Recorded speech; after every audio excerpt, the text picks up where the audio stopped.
Waterverse, the poetry of purity.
No, the blue room team is just going out.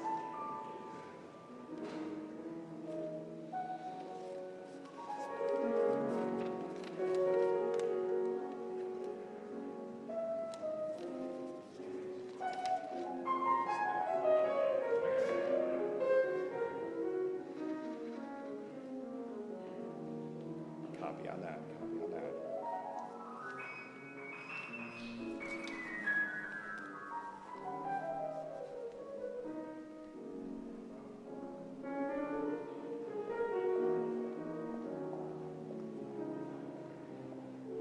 Yeah, it's very quick.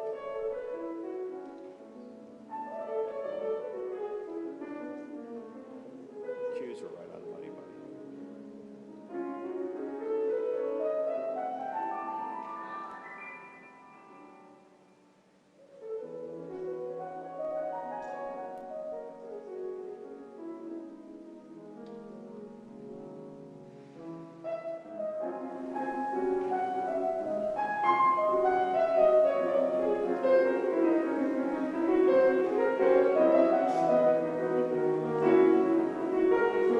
Okay, sir. Understood. Copy on that.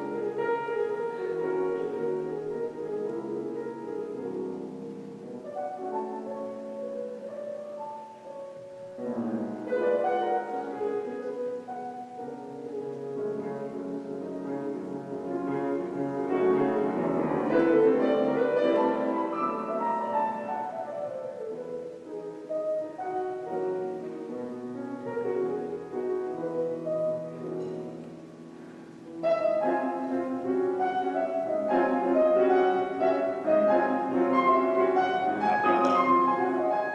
on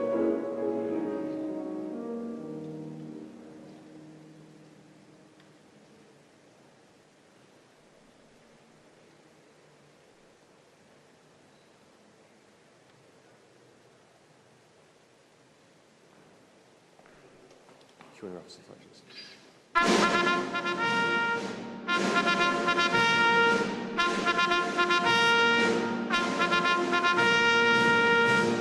Ladies and gentlemen, the President of the United States, Donald J. Trump. Give me a second.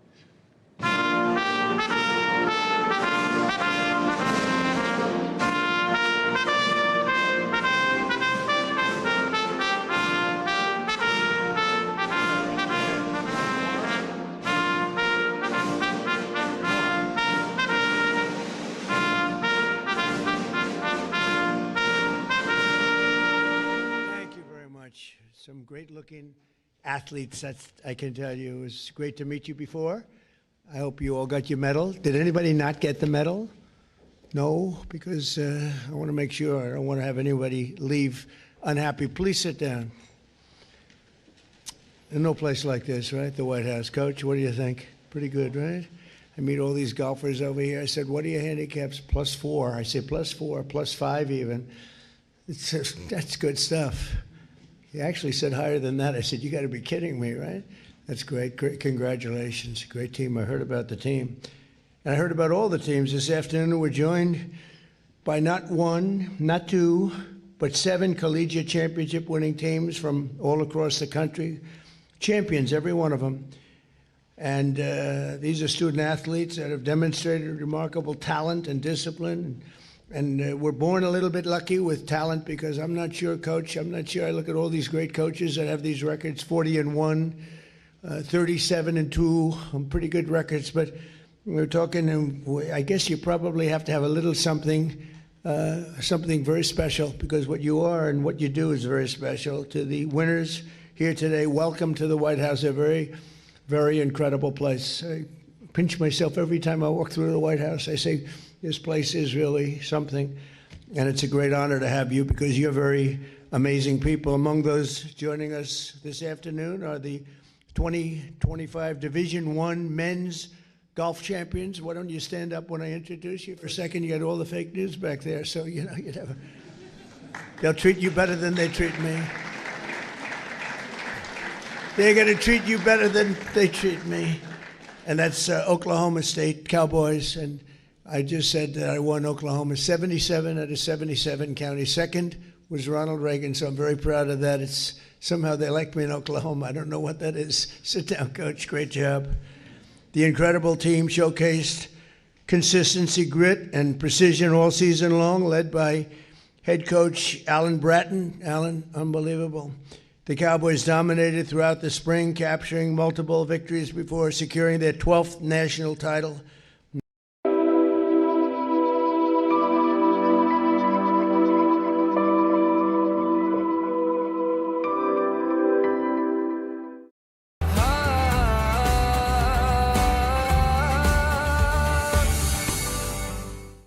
Match, I think it's going to be tough. This is a match I'm not looking forward to. And anytime you're around, you let us know, okay? We'll let you go over to the place I told you about, special place on the Potomac River, okay? Joining us as well are the 2025 NCAA Women's Volleyball Champions, the Texas A&M Aggies. Thank you. Good. Stand up. When I watch television, I watch the level of talent. It's actually incredible, and you're the best of the best. So that's an amazing thing. And from the opening serve to the final point of the national championship, the Aggies played with heart and determination. Everybody here played with heart and determination, really. They dominated the tournament, sweeping top-seeded Kentucky to claim, why were they top-seeded? What's going on? What's going on? I don't like that. To claim the program's first ever national title. Kendall Stowers was an offensive powerhouse. Where's Kendall? Are you a powerhouse? Yes, I can tell you are indeed a real powerhouse and champion. And senior opposite hitter Logan Lednicki delivered 11 kills against Kentucky. Where's Logan? Congratulations. So how tall are you, Logan? Wow, that's pretty good, let me tell you. But I want to congratulate what great athletes. Thank you very much. Great athletes, please. Also in the winner's circle, we have the 2025 NCAA men's tennis champions, the Wake Forest Demon Deacons. And Arnold Palmer was a great friend of mine in a slightly different sport. How's your golf team doing? I don't know. They're pretty good, right? They're pretty good, too. But they battled through the fierce postseason to claim their second national title. DK Suresh delivered the clinching point to seal a 4-2 victory over TCU in the final, and I want to congratulate you, and I see you right there. I said, who's the best player of the team? And they all pointed to him, right? So congratulations, and that's really incredible, DK, what you've done. You had a great year. You all had a great year. Thank you very much. Good. You know, Arnold Palmer was a great friend of mine. I got to know him toward the end of his life. He was an unbelievable champion. Went to that school, right? He went to that special school, and he used to love it. And it's known for that. It really was something. I've been there. Up next are the 2025 NCAA Women's Tennis Champions, the Georgia Bulldogs, who just captured their third national titles. Stand up, please. Right. Sophia Rojas sealed this team's incredible victory, losing a first set before roaring back to dominate the next two and clinch Georgia's sweep over the team from Texas A&M. And all I can say is go Bulldogs. That's a great state. I love that state.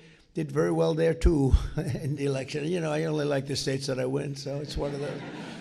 But thank you very much. Congratulations. That's really fantastic. What a great job. That's not easy. Winning in tennis, that's a tough thing to do. I play tennis a little bit. Not quite at that level. Not quite. But that's a great thing. Congratulations. Thank you very much for being here. Thank you. Also with us are the 2025 National Collegiate Women's Bowling Champions. They gave me a beautiful jacket. The Youngstown State Penguins. You know, the jacket's been gone over. Where are you? The jacket's been x-rayed, gone over by Secret Service at a level that doesn't look the same. It just doesn't. They've gone over it to levels that you wouldn't believe. But I want to thank you very much. It's beautiful. The team rolled their way into history with the program's first ever national title. Wow.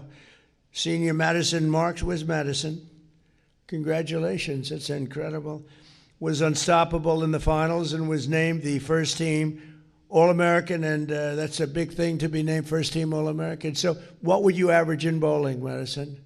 I ended my college career at like a 208 average. 208, that's fantastic, man. That's great. So congratulations. It's not easy bowling. I've tried it. It doesn't work too well for me. It's very difficult. Actually, it's very difficult.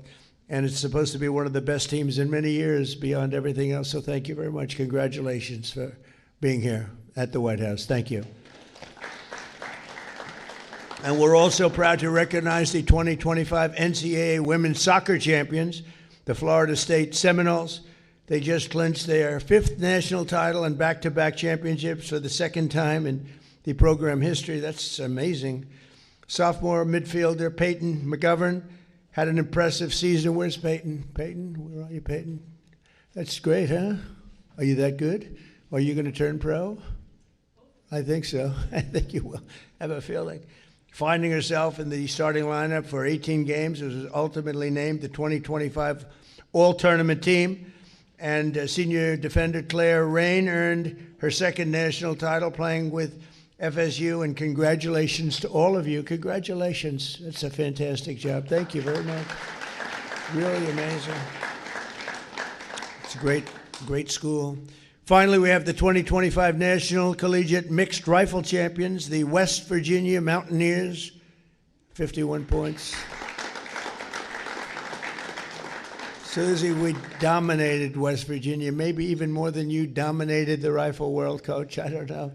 But I love that state. That state is the greatest. It's such an incredible group of people. And think of it, for their 20th national shooting title, and the coach was there for all of them or most of them? All of them? Just about all of them. That's amazing, and I just want to congratulate you. West Virginia is a great place. It's a great state. So many friends there. We've been there a lot. You know, when you win it by 45 points or something like that, maybe more, you like to sort of say, I love that state. And they like me, I guess. I can't imagine why. But for you to win, that's I know how difficult it is. So congratulations to all very much. This was the school's record as the #1 most winning program in collegiate rifle history. So you have the #1 school in rifle history. Congratulations. It's an amazing accomplishment. So college sports are among America's most cherished institutions, a tradition where lessons learned on the playing field shape the character of winners. And you are winners. You wouldn't be here if you weren't. The athletes here today represent the very best of that grit and determination and teamwork. That's why under my administration, we're fighting hard to save college sports. What's happening is crazy. It's crazy. And what we want to do is help athletes, or like all of you in this room. And as soon as I took office, I ended a terrible injustice and banned men from competing in women's sports. I don't know if anybody agrees. Does anybody agree with that, that men should be able to play in women's sports? Would you like to raise your hand?